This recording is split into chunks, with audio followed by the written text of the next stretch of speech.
പണിയുടെ official OTT release അപ്ഡേഷനാണ് ഇന്നൊരു video ഭാഗത്ത്. വീഡിയോയിൽ മുൻപ് വീഡിയോ ലൈക്ക് ചെയ്യുക. ജോജു, ജുനൈസ്, സാഗർ എന്നൊക്കെ പ്രധാന കഥാപാത്രങ്ങളായ ചിത്രമായിരുന്നു പണി.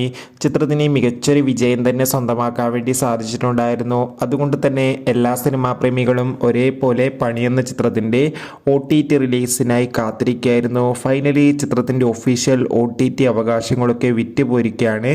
പണി എന്ന ചിത്രത്തിൻ്റെ OTT അവകാശങ്ങളൊക്കെ സോണി ലീവ് എന്ന OTT പ്ലാറ്റ്ഫോം സ്വന്തമാക്കിയെന്ന് ഒഫീഷ്യലായി കൺഫേം ആക്കിയിട്ടുണ്ട്. ഫൈനലി ചിത്രത്തിൻ്റെ ഒഫീഷ്യൽ OTT റിലീസ് തീയതിയും ഇപ്പോൾ ആരാധകർക്ക് മുന്നിൽ പുറത്തുവന്നിരിക്കുകയാണ്. അങ്ങനെ കാത്തിരിപ്പിനൊടുവിൽ ചിത്രം ഈ വരുന്ന ജനുവരി മാസം 16-ാം തീയതി സോണി ലീവിലൂടെ OTT റിലീസ് ചെയ്യുമെന്ന് ഒഫീഷ്യലായി കൺഫേം ആക്കിയിട്ടുണ്ട്. ചിത്രത്തിൻ്റെ OTT റിലീസിനായി നമുക്ക് കാത്തിരിക്കാം. പണി എന്ന ചിത്രം കണ്ടവരുടെ അഭിപ്രായം തീർച്ചയായും കമൻറ്റ് ബോക്സിൽ രേഖപ്പെടുത്താൻ വേണ്ടി ശ്രമിക്കൂ. അടുത്തൊരു വീഡിയോയിൽ കാണുമ്പോൾ ഏവർക്കും ബൈ.